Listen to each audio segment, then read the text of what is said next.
Hello， 大家好，我是傻P。众所周知，前期宝可梦世界观的设定不是很健全，所以在后期战中会陆续增加一些进化型或者退化型。很久以前我就盘点过哪些神奇宝贝的进化型是后面增加的，那我今天就来介绍一下后面增加退化型的宝可梦吧。一、皮丘2代，皮卡丘1代。皮卡丘在初代版本里是没有退化型的，2代的时候加入了退化型皮丘，之后的版本里皮卡丘其进化型雷丘进行生蛋产生的一定就有初始形态皮丘了。因为还是幼年个体，所以皮丘实力还很弱小，也不能很好的控制电力，所以动画中经常出现皮丘放电后晕乎乎的情况。当亲密度达到220，且等级提升后就会驾驶皮卡丘。这一提示皮丘中有个非常特殊的个体，叫做刺彩皮丘，在动画中也曾经多次出现。它的外表与一般的皮丘不同，左耳尖比其他皮丘多3个锯齿，因此得名。它和所有的特殊个体一样，是无法连接交换、生蛋或者传输到其他游戏的。而刺彩皮丘甚至无法进化成皮卡丘。空博士对此的解释是，刺彩皮丘跟随史拉比旅行太久而失去了进化的能力。皮宝宝皮宝宝是2代出现的宝可梦，而皮在第1世代就出现了，甚至是漫画《皮皮传》的主角。在6代前，皮宝宝是一般属性，第6世代加入妖精属性后，它就变成妖精属性了。皮宝宝要想要进化，也是要达到220点亲密度，等级提升才能进化。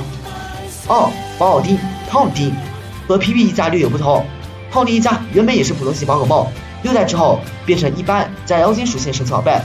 不过虽说比皮多了一个属性，不过因为种族分布和特性的问题，胖可丁的战斗力在游戏里就没有皮尔西高了。宝奥丁是2代出现的，亲密达到220就能进化成胖丁。值一提的是，在动画中胖丁对他的退化型很不友好的，经常背地里欺负他们。4、巴尔狼、艾比狼和沙瓦狼，这一组还是非常有意思的。有谁能想到擅长踢腿的沙瓦狼和擅长拳击艾比狼在第2世代中增加了共同的退化型呢？要知道这2个个体在外形上几乎没有共同点。另外值得一提是，在5代类似实力打击鬼和投射鬼目前也没有退化型，不知道会不会在未来增加呢？巴尔狼在达20级的时候就会进化，进化结果取决于自己的攻击力和防御力。当攻击大于防御的时候，就会进化成沙瓦狼；攻击力小于防御力，会进化成艾比狼。而在第2世代中增加了等级的情况，这时候就会进化成科波狼。这个进化条件还是非常有意思的。巴尔狼一家只有雄性，并且没有雌性宝可梦与之对应，也就是说，他们种群要产生后代，只能找百变怪了。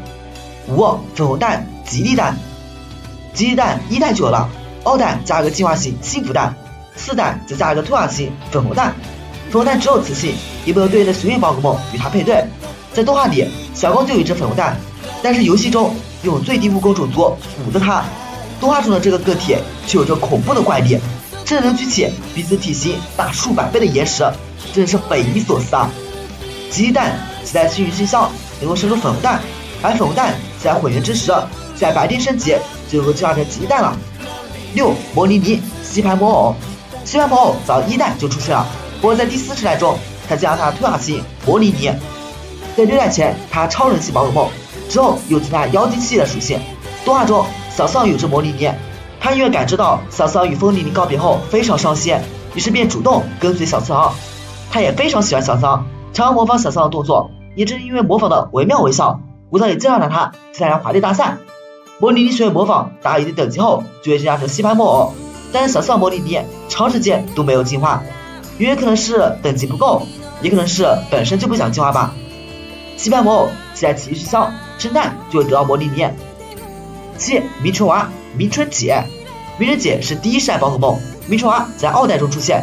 迷春娃会用嘴唇来感测到它初次见到的东西，这样是幼年宝可梦，迷春娃很在乎它的模样，一有机会它就会通过自己的倒影来确认自己有没有弄脏。另外值一提是，迷春姐一家也是目前唯一一种冰系加超能力系组合的宝可梦呢。8、电击怪、电击兽。电击兽是第1世代宝可梦，电击怪则是第2世代的。它头上角的形象基于电击插头，而且触角间会放电的特点，和轮手臂基于力量的习性，则可能参考了感应起电机。电击怪一家也是动画中皮神一生之敌，别人只要遇到他们，不管是哪一个形态，大部分都会识别。9、小鸭嘴火龙、鸭嘴火龙。图鉴中显示，小鸭嘴火龙从嘴里喷出黄色火焰是健康的证明，但鼻道的时候就会混杂着黑烟。当火焰哧溜溜的从鼻子里出来时，就表示它感冒了。不知道大家还记不记得，在成都牛比赛前，小智火球鼠曾经和一只小鸭嘴火龙交过手，最后败在他的手上。而他的训练家安东尼则一直期待他进化成鸭嘴火龙，以应付成都联盟众多的高手。而这集最后，小鸭嘴火龙也确实如他所愿进化了。而鸭嘴火龙第一次在动画中登场的时候，就给人一种特别牛逼哄哄的感觉，生活在岩浆里面，体温高达1200摄氏度。后来为了不让人误会它是龙属性，而将它改名为鸭嘴火兽了。10. 小卡比兽卡比兽。卡比兽是第一世代宝可梦，而小卡比兽是第一个在动画中登场第4世代宝可梦。大家很容易误以为它是第3世代的，在2004年首映的剧场版《猎空的访问者》里就首次出现了。但是呢，按照图鉴的编号来说，它确实是第4世代的。动画中早就有一只小卡比兽，它的味觉好像不太灵敏，是唯一能吃下小黑暗料理的宝可梦。可是它直到珍珠与钻石篇章还是没有进化。卡比兽要孵化成小卡比兽，必须携带保护熏香，不然生出的还是卡比兽。11. 胡说盆栽胡说树。胡说树是第2世代宝可梦，胡说盆栽在第4世代中出现，它会从眼睛中流出体内多余的水分，因此常常被人认为是在哭泣。进化后，胡说树就正式成为了小高手里的一名大将了。以前小高把它当宰养，这次终于派上用场了。在之后的10号季军旅行中，胡说树也帮小高打赢了多场比赛呢。当胡说盆栽学模仿后，就会进化成胡说树。动画中小高胡说盆栽就是这么进化的。胡说树携带岩石熏香，就用生蛋孵化出胡说盆栽了。12. 小果然翁果然翁。果然翁大家都很熟悉了，它在第2世代就早早登场了，但是它的退化型直到第3世代才被设计出来。我知道肯定有人要问，小果然翁在成都地区的动画中就有过多场了。在小智打完龙息道馆的时候，小果然翁还从果然翁手里拿走了小智的徽章呢，当然事后还要都还给了小智的，只不过这一切小智都不知情。就跟小卡比兽一样，你就当它提前登场了。另外，果然翁需要携带悠闲熏香这个道具才能孵化出小果然翁。13. 含羞包毒蔷薇。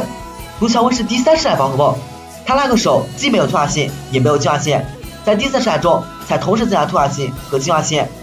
含羞包除了达到亲密度的要求之外，必须还要在白天才能进化，这可能和它是植物有关吧。毒蔷薇携带道具花朵熏香，蒸蛋就能够得到含羞包了。14. 铃铛响风铃铃。风铃铃是第3世代宝可梦，而铃铛响作为退化型在第4世代中登场。铃铛响想要进化，除了达到等级之外，还必须在夜晚进化才行。风铃铃携带绝境熏香，生蛋就能产生铃铛响了。这一题是铃铛响会以人耳无法听到的高频率声音哭泣，一哭就很难停下来了。这个进化后让人美妙的音色就与他人的风铃铃可以说完全不同了。15. 陆地猎玛丽露。在第3世代收集全图鉴是件很快的事情，因为谁知道2代的玛丽露突然就有了退化型呢，并且玛丽露需要携带潮熏香生蛋才能得到陆地猎，这在网络不发达的当时想要自己摸索出来，那简直是天方夜谭。在第6世代之前，陆地猎和伊布是极有的2只进化后会完全改变属性的宝可梦，因为在妖机器出来之前，玛丽露单单只是水系，而陆地猎是一般属性的宝可梦。另外，关于陆地猎还有一个非常有意思的设定，陆地猎的性别比例，雄比雌是1:3，而玛丽露雌比雄是1:1，所以就是说1/3的雌性陆地猎进化后会变成雄性玛丽露。可是当第6世代后，宝可梦性别就不再与性格值相关了，也就是说陆地猎不会在进化后改变性别了。16. 小球飞鱼巨噬飞鱼。巨噬飞鱼是第2世代宝可梦，第4世代出现了它的退化型小球飞鱼。小球飞鱼也是宝可梦中最特殊的进化方式之一，它进化的条件是队伍中必须携带铁炮鱼，这点我之前也谈到过。有趣的是，巨噬飞鱼如果不携带鲶鱼熏香，那我生出来的就直接就是巨噬飞鱼了。因为小球飞鱼也是唯一一个拥有4倍弱点的幼年宝可梦，水系飞行系对电系4倍克制。好了，以上就是我目前能想到的在后期加退化型的神小贝了。这么一盘点下来，我发现许多幼年期的神小贝都是主角团收服的，让那些智能的小家伙逐渐变得成熟，这或许也正符合神早的动画成长的主题吧。好了，我是傻 P，咱们下期见。